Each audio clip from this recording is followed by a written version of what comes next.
वो तो ये कह रहे थे कि ये वही झुग्गी वाले हैं जिनके घर में चुनाव के दौरान बीजेपी के नेता जाके रात को रहते थे, उनको अपना बताते थे, रात उनके घर में बिताते थे।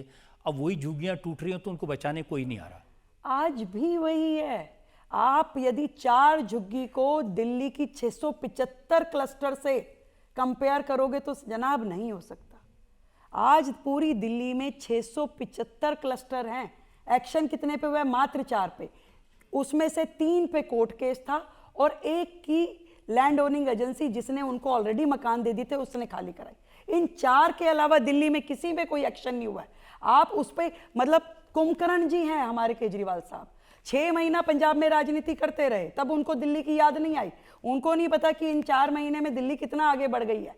पर आज जैसे ही मौका लगा, चुनाव पंजाब का खत्म हुआ तो तुरंत कूद के आ गए और फिर कह रहे हैं झुग्गी वालों की बात करने लगे। फिर उनकी बात, अरे इतने साल आप रहे, आपको सरकार चलाने का पूरा मौका मिला, क्या एक भी झुग्गी वाले को आपने मकान दिया?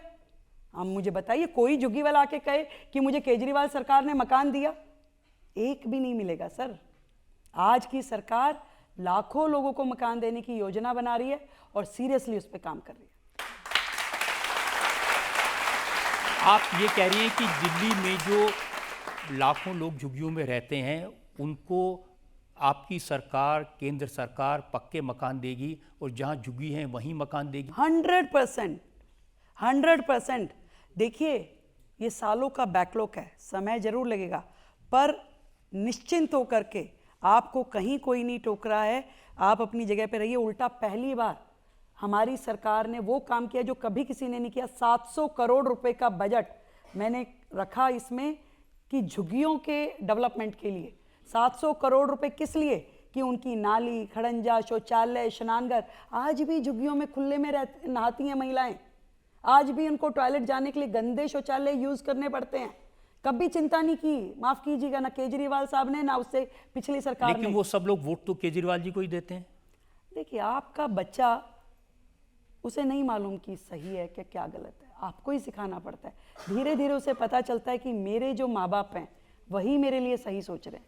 तो सही सोचने वाली, सही काम करने वाले पार्टियां उनको कभी मिली ही नहीं। आज जब वो देखते हैं कि मेरी गली बन रही है, मेरा शौचालय बन रहा है, मेरे बच्चों के लिए पार्क बन रहा है, स्कूल खड़ा हो रहा है, तब उन्हें महसूस होता है कि इससे पहले मैं किस अंधकार में था, कभी मेरे लिए किसी ने कुछ किया क्यों नहीं। आज जो फैसिलिटी मुझे मिल रही है पहले क्यों नहीं मिली। आज यदि 700 करोड़ रुपए सरकार बजट में रख सकती है, काम कर सकती है, तो पहले की सरकार उन्होंने क्यों नहीं किया? ये बात तो उनको भी समझ में आती है।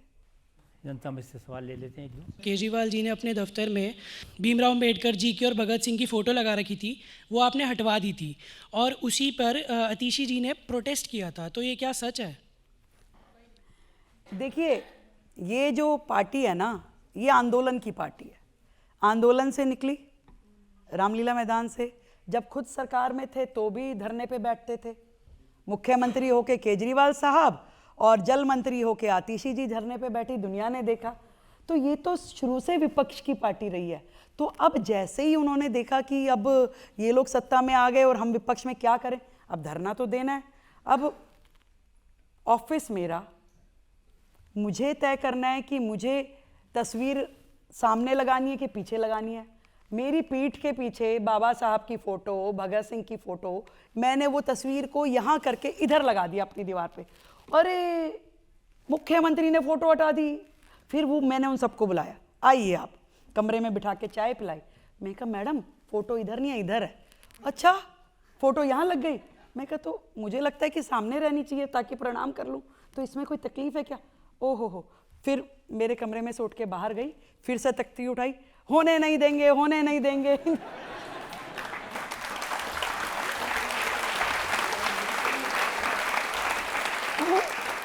वो तस्वीर कल भी वही थी, आज भी वही है, सब कुछ वैसा ही है। पर ये आपकी श्रद्धा है कि किसको आप पीठ दिखा के बैठते हैं और किसको सामने रख के बैठते हैं, ये तो आपका। लेकिन ये है कि कुछ भी हो, आतिशी जी आपको याद आती रहती हैं। वो मुझे बहुत मुझे आए ना आए उनको मैं बहुत याद आती हूँ। वो सारा दिन एक सर्वेलेंस कैमरा लगा के मेरे पर बैठती हैं, आज रेखा कहाँ गई, अब क्या कर रही हैं। फिर मुझे सुबह याद करती है आपने इस घटना पे ट्वीट नहीं किया, फिर मैं ट्वीट करती हूँ। फिर वो मुझे याद दिलाती हैं कि आप वहाँ नहीं गए, फिर मैं कहती हूँ अच्छा ठीक है। फिर वो कहती है ये करना था ना, आपको ये देना था, हाँ अभी देते हैं। तो वो शी इज़ माई फ्रेंड, वो मेरा बहुत ध्यान रखती हैं और जितना मैं अपना नहीं रखती उससे ज़्यादा वो मेरा रखती हैं। तो मैं थैंक्स करना चाहती हूँ